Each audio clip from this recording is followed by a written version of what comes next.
बिस्मिल्लाहिर्रहमानिर्रहीम। अस्सलाम वालेकुम। आप देख रहे हैं अलिफ न्यूज़ और मैं हूं आपके साथ माजिद अली। शामिल करते हैं आज की वन लाइन हेडलाइंस। सऊदी अरब के बाद मिस्र के साथ भी संजीदा ताल्लुकात के लिए पुरुमीद हैं। ईरानी वज़ीर ख़ारजा का कहना है कि सदर इब्राहिम रईसी खित्ते के तमाम ममालिक और मिस्र के साथ ताल्लुकात को बेहतर बनाने में गहरी दिलचस्पी रखते हैं। बरतानिया ने यूक्रेन को फ़ज़ाई दफ़ाई मिसाइल और ड्रोन्स तैयारे देने का ऐलान कर दिया। ताहम उनका कहना है कि यूक्रेन को लड़ाकर तैयारे देने का इरादा नहीं है। यूक्रेन के लिए दफ़ाई इमदाद के ऐलान से मुतल्लिक लंदन से तर्जमान बरतानवी वज़ीर आज़म का कहना था कि यूक्रेन ने अपने पायलटों को F-16 लड़ाकर तैयारों पर तरबियत देने का फैसला किया है। तर्जुमान का कहना था कि बरतानवी रॉयल एयरफोर्स इन तैयारों को इस्तेमाल नहीं करती। बरतानिया का यूक्रेन को लड़ाकर तैयारे देने का कोई इरादा नहीं है। अमरीकी लड़ाका तैयारों ने अलास्का के बैनुल-अक़वामी फ़ज़ाई हदूद में 6 रूसी तैयारों को रोक लिया। North American aerospace defence command ने अपने बयान में कहा है कि रूसी तैयारों में Tu-95 बमबार तैयारे, IL-78 टैंकर और Su-35 लड़ाका तैयारे शामिल हैं। हुकाम का कहना है कि हम तैयारों की हरकत पर कड़ी नज़र रखते हैं और रूस की तरफ से इस किस्म की मुदाखलत मामूल का हिस्सा है। साल में 6 या 7 दफ़ा ऐसा होता है। फ्रांस का यूक्रेन को मजीद टैंक देने का वादा। फ्रांस ने रूस से लड़ाई के लिए यूक्रेन को मजीद टैंक और दीगर सामान देने का वादा कर लिया। गैर मुल्की मीडिया की रिपोर्ट के मुताबिक यूक्रेन के सदर व्लादिमीर ज़ेलेंस्की इतवार के रोज़ फ्रांसीसी सदर मैक्रोन से मुलाकात के लिए पेरिस पहुंचे, जहां दोनों रहनुमाओं के दरमियान होने वाली मुलाकात में फ्रांस ने वादा किया है कि वो यूक्रेन को रूस से लड़ाई के लिए मजीद टैंक्स, आर्मर्ड गाड़ियाँ और इसके फौजियों को ज़रूरी तरबियत फराहम करेगा।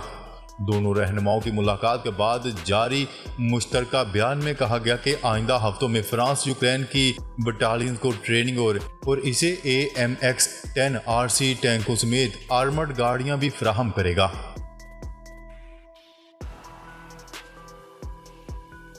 इंटरबैंक में डॉलर सस्ता, ओपन मार्केट में महंगा हो गया। इंटरबैंक में डॉलर सस्ता जबकि ओपन मार्केट में डॉलर महंगा। इंटरबैंक में कारोबार के इख्तिताम पर डॉलर का भाव 284 रुपये 97 पैसे है। स्टेट बैंक ऑफ पाकिस्तान के मुताबिक इंटरबैंक में आज डॉलर का भाव 11 पैसे कम हुआ। इंटरबैंक में गुज़िश्ता रोज डॉलर 285 रुपये 8 पैसे पर बंद हुआ था। इसके अलावा ओपन मार्केट में डॉलर 3 रुपये महंगा होकर 292 रुपये का हो गया। अस्पताल पर रूस के हमलों में 4 अफराद हलाक, 7 जख्मी हो गए।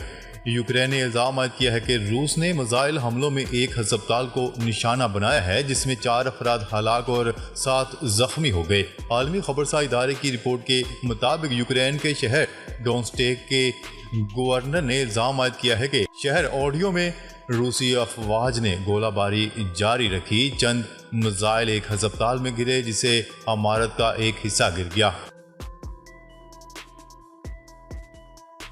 लाहौर में एक हफ्ते के लिए दफ़ा 144 नाफज कर दी गई। पंजाब में डिप्टी कमिश्नर्स को दफ़ा 144 नाफज करने के इख्तियारात दे दिए गए, जिसके बाद DC लाहौर ने इस शहर में दफ़ा 144 नाफज कर दी। न्यूज़ रिपोर्ट के मुताबिक होम डिपार्टमेंट ने 7 साल के बाद डिप्टी कमिश्नर को दफ़ा 144 नाफज करने का इख्तियार दे दिया है, जिसके बाद डिप्टी कमिश्नर लाहौर राफिया हैदर ने शहर में एक हफ्ते के लिए दफ़ा 144 का अनफाज कर दिया।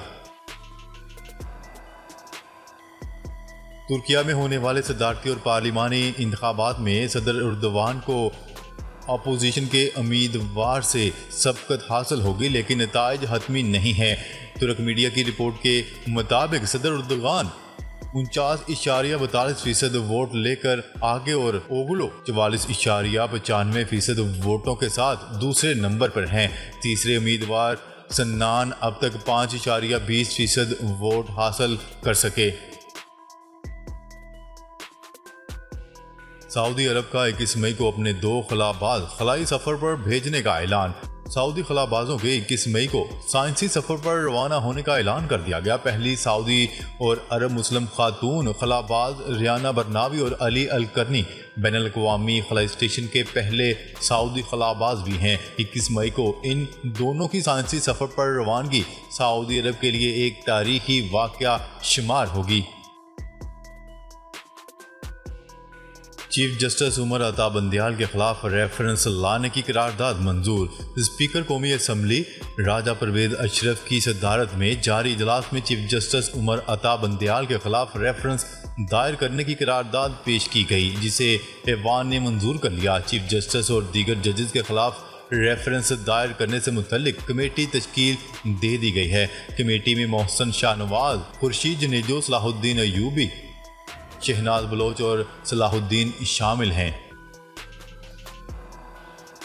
फेसबुक, ट्विटर और यूट्यूब की सर्विस जुज़वी तौर पर बहाल होना शुरू।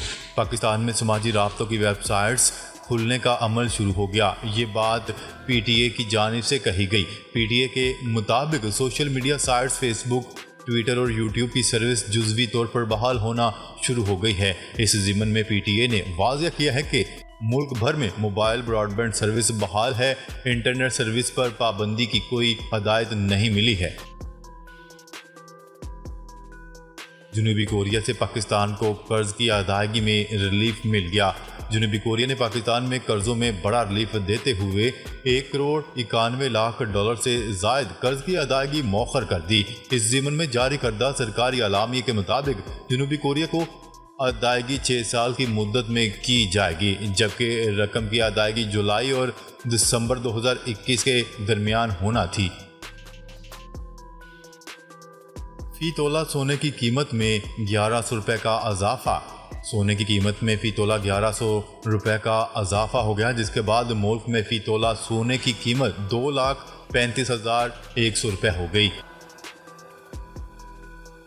प्री मानसून बारिशें कब शुरू होंगी, माहिरीन मौसमियात ने बता दिया। मौसमियाती तज्ज़ियाकार जवाद मेमन का कहना है कि जून में कराची में प्री मानसून बारिशों का आगाज़ हो सकता है।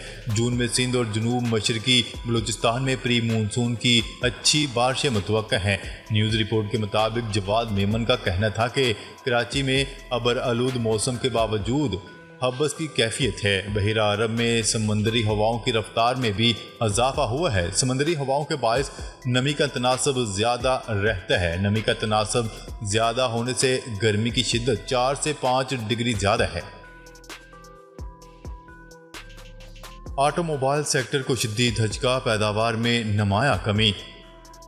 लार्ज स्केल मैन्युफैक्चरिंग में गुज़िश्ता साल की निस्बत 25% गिरावट रिकॉर्ड की गई। अदारा शुमारियात के मुताबिक चीनी के सेक्टर में 72.76%, काटन सेक्टर में 30.10% गिरावट हुई। सीमेंट सेक्टर की पैदावार में 22.48%, फर्टिलाइज़र सेक्टर में 22.08% गिरावट रिकॉर्ड की गई। डॉक्टर यास्मीन राशिद ने अपने बयान में इल्ज़ाम लगाते हुए कहा है कि उन्होंने अपने बंदे शामिल करके हमले करवाए। PTI रहनुमा का कहना था कि हम लोगों को तोड़फोड़ से मना कर रहे थे। तोड़फोड़ करके सारा मलबा PTI पर डाल दिया गया। उनका कहना था कि ये हमारी पार्टी पर पाबंदी लगवाने की कोशिश कर रहे हैं। आर्मी चीफ की ज़ेर सदारत मौजूदा हालात के तनाज़ुर में स्पेशल कोर कमांडर कॉन्फ्रेंस हुई। ISPR के मुताबिक सियासी शरपसंदों की जानिब से किए गए जलाओ घेराव और फौजी तनसीबात पर हमलों की मजम्मत की गई। अस्करी तनसीबात के नुकसानात और जलाओ घेराव पर शदीद गम गुस्सा है। 9 मई के वाक़यात पर ऑफिशियल सीक्रेट एक्ट और आर्मी एक्ट के तहत कार्रवाई का फैसला किया गया है। हुकूमत ने पेट्रोल और डीजल की कीमतों में भारी कमी का ऐलान कर दिया। हुकूमत ने अगले 15 दिनों के लिए पेट्रोलियम मसनूआत की कीमतों में कमी का ऐलान कर दिया। तफसीलात के मुताबिक पेट्रोल की कीमत में 12 रुपये फ़ी लीटर की कमी का ऐलान किया गया है, जबकि हाई स्पीड डीजल की कीमत में 30 रुपये फ़ी लीटर कमी कर दी गई। लाइट डीजल की कीमत में 12 रुपये फ़ी लीटर की कमी का ऐलान किया गया। नाजरीन, अब तक के लिए इतना ही। मजीद खबरें लेकर बहुत जल्द आपकी खिदमत में हाजिर होंगे। तब तक के लिए अपना ख्याल रखिएगा। अल्लाह निगहबान।